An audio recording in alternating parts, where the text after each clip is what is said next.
This call is now being recorded. Bom dia, pessoal. O nosso trio é composto por Araceli, Kelly e Sayomara.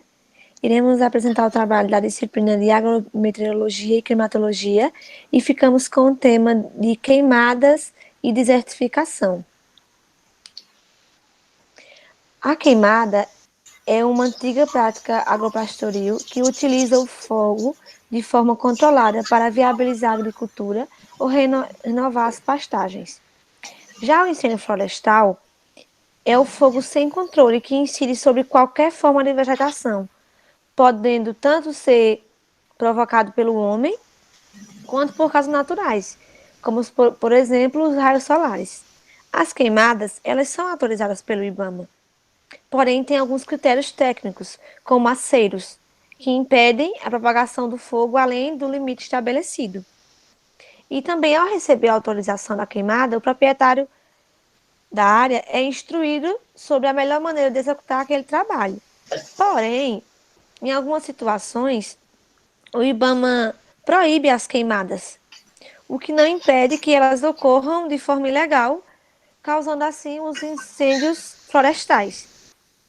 E as queimadas, elas se dão início pela falta de umidade no ar e no solo, o que ocorre normalmente em regiões com pouca chuva, como a gente pode ver que elas são bem comuns aqui no Nordeste, então geralmente é por isso.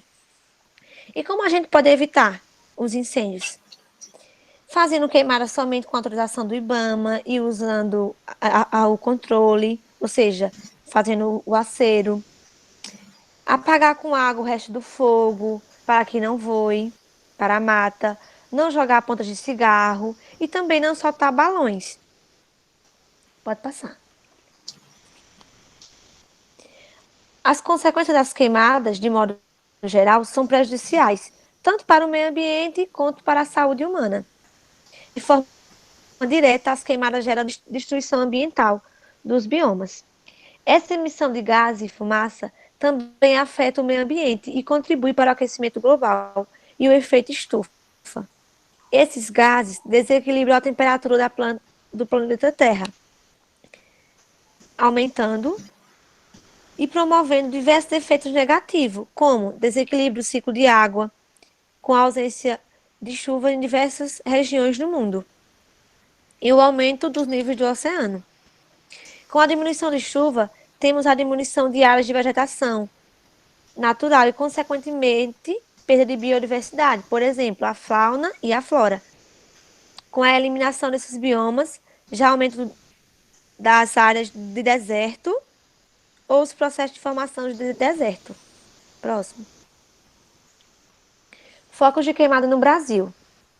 No Brasil, os focos de queimada se concentram mais na região centro-oeste e em algumas partes da região norte e nordeste.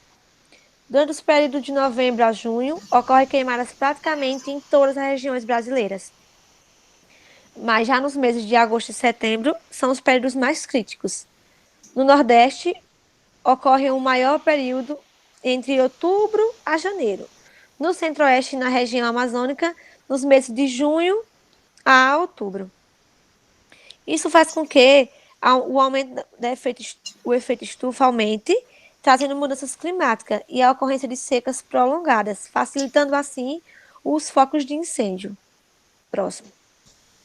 Só para focar um pouco, pessoal, a gente tem nessa imagem aí, foi retirada no espaço, a gente mostra um pouco da queimada justamente na Amazônia. Vocês podem ver como ela é mostrada vista do espaço.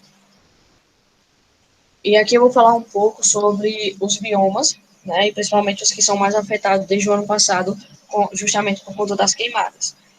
De acordo com o G1 e os dados do INPE, que é o Instituto Nacional de Pesquisas Espaciais, já foram registrados focos de incêndio que neste ano, até 22 de agosto, superam o mesmo período de 2020, que é justamente nos biomas do Cerrado, a Caatinga e a Mata Atlântica. No Cerrado, já são registrados mais de 27.001 focos até dia 22 de agosto deste ano. E ano passado já foram registrados 24.205 até dia 31 de agosto, que houve um aumento de 11,55%. Com isso, já são 27 mil focos, superando a média histórica em todos os meses. Na Caatinga, já são mais de 3.298 focos até a mesma data, dia 22, contra 1.643 em 2020, que também foi registrado até dia 31 de agosto, com um aumento de mais de 100%. E também, igual conjunto com o Cerrado, e também já ultrapassou a média histórica. Na Mata Atlântica, já são mais de 10.268 focos. No ano passado, foi registrado 9.668, que teve um aumento de 6,20%. Desde 1998, tem em média de 18 mil focos. E só no ano passado somou 17,5 mil no acúmulo de 12 meses. Com isso, o Brasil já perdeu 15% dos seus recursos hídricos nos últimos 30 anos. Nessas duas imagens, nós temos o Parque Estadual de Juqueri, que fica situado na região metropolitana de São Paulo, que hoje, atualmente, a gente vê passar muito, né, o incêndio, que está sendo controlado por lá, e que já são quase 80% do parque consumido pelo fogo, e que a queimada veio justamente por uma queda de balão.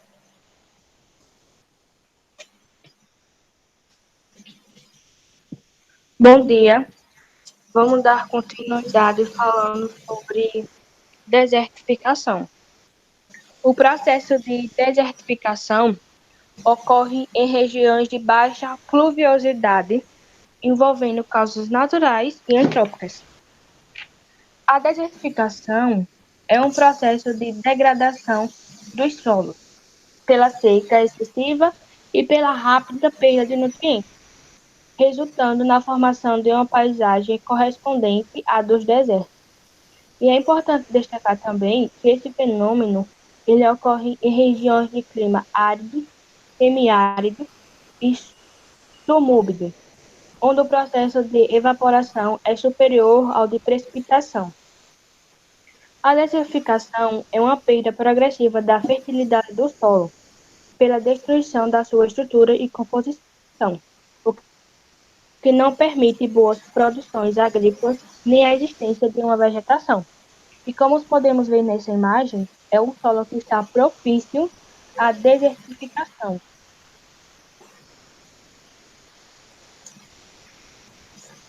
As causas. Uma das principais causas de desertificação é o uso intensivo de agricultura e pecuária. É também o desmatamento, a retirada da cobertura vegetal, práticas inapropriadas de irrigação e mineração, queimadas, tanto para a limpeza do solo para a agricultura e pecuária, a seca, o uso excessivo de agrotóxicos e cultivo em terras inapropriadas. As consequências elas podem ser severas. A extinção da vegetação nativa e da biodiversidade da região desertificada, a erosão e a salinização do solo. E esses fenômenos agravam ainda mais a infertilidade do solo, a destruição da fauna e da flora, um aumento de areias nas áreas afetadas, a perda do solo por erosão, a redução de terras agricultáveis e, consequentemente, uma diminuição na produção de alimentos, a extinção da vegetação, dos rios, das fontes de evaporação, causas mudanças no clima, que elevam-se as temperaturas e caem drasticamente as precipitações. E as alterações climáticas são causas e consequências da desertificação. O surgimento e intensificação dos fluxos migratórios, uma vez que sem áreas agricultáveis, a população das regiões desertificadas precisa migrar para outras. E como evitar a desertificação? É preciso investir em preservação ambiental, utilizar técnicas agrícolas sustentáveis, promover a educação ambiental e o reflorestamento. O PANCID é um programa de ação nacional de combate à desertificação. Ele foi proposto em 21 de julho de 2011 em Lisboa e tem como objetivos a conservação do solo e da água, fixação da população ativa na zona rural e recuperação das áreas mais afetadas pela desertificação.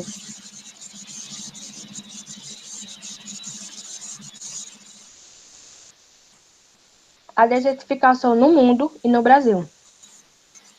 Como podemos ver aqui em nível mundial, na primeira imagem, essa parte que está em amarelo são áreas que têm desertificação moderada.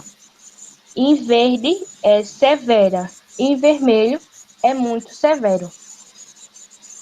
E essa segunda aqui é no Brasil. A desertificação no Brasil corresponde a 8 estados do Nordeste e municípios do norte de Minas Gerais. Essa parte que está em vermelho são núcleos de desertificação, que são áreas enquadradas e estão localizadas no trópico semiárido. 4 núcleos no Brasil apresentam desertificação em estado grave, que são Gilboés, no Piauí, Irauçuba, no Ceará, Seridó, entre Rio Grande do Norte e Paraíba, e Cabrobó, no Pernambuco. No Nordeste, uma área maior do que o estado do Ceará já foi atingida pela desertificação de forma grave ou muito grave, e 71% do território paraibano está em desertificação. E aqui são as nossas referências e obrigada pela atenção.